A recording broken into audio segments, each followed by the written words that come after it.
भाजपचे नवे प्रदेशाध्यक्ष मार्चमध्ये निवडले जाणार असल्याची ही माहिती आहे। बुध प्रमुख, तालुका प्रमुख व जिल्हा प्रमुख निवडीनंतर आता प्रदेश अध्यक्ष निवड होणार आहे।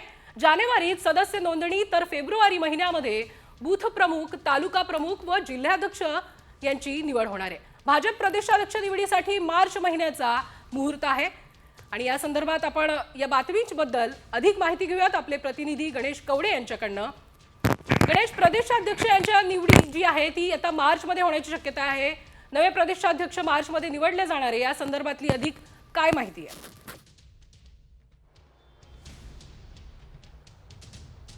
नक्कीच प्रेरणा, जर बघितलं असेल तर महाराष्ट्र आणि झारखंडच्या विधानसभाच्या निवडणुका आहेत त्या उशिरा झालेल्या आहेत आणि त्या निवडणुकी झाल्यानंतर प्रदेशाध्यक्ष आहे ते नेमला जातो आणि त्याचमुळे आताचे जे प्रदेशाध्यक्ष चंद्रशेखर बावनकुळे आहेत ते त्यांची वर्णी मंत्रिमंडळामध्ये लागल्यामुळे त्यांच्याकडचं प्रदेशाध्यक्ष पद आहे ते दुसऱ्याला दिलं जाणार आहे। मात्र त्या अगोदर भाजपची प्रक्रिया जर बघितली असेल तर पहिली सदस्य नोंदणी करावी लागते आणि त्यानंतरून ऍक्टिव्ह सदस्य असतील, त्यानंतरून नवे बूथ प्रमुख असतील, तालुका प्रमुख यांची नेमणूक आहे ती सगळी करावी लागते आणि या नेमणुका झाल्यानंतरच मार्चच्या 15 तारखेपर्यंत आहे तो कुठेतरी नवीन भाजपचा प्रदेशाध्यक्ष नेमणूक आहे ती केली जाणार आहे। त्यासाठीच कुठेतरी ही प्रक्रिया आहे ती सुरू केलेली पाहायला मिळते।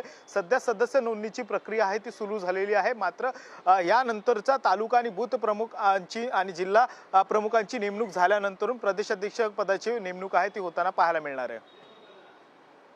मार्च मध्ये आता नवे प्रदेशाध्यक्ष मिळणार आहे, सध्याची महत्त्वाची बातमी समोर येते।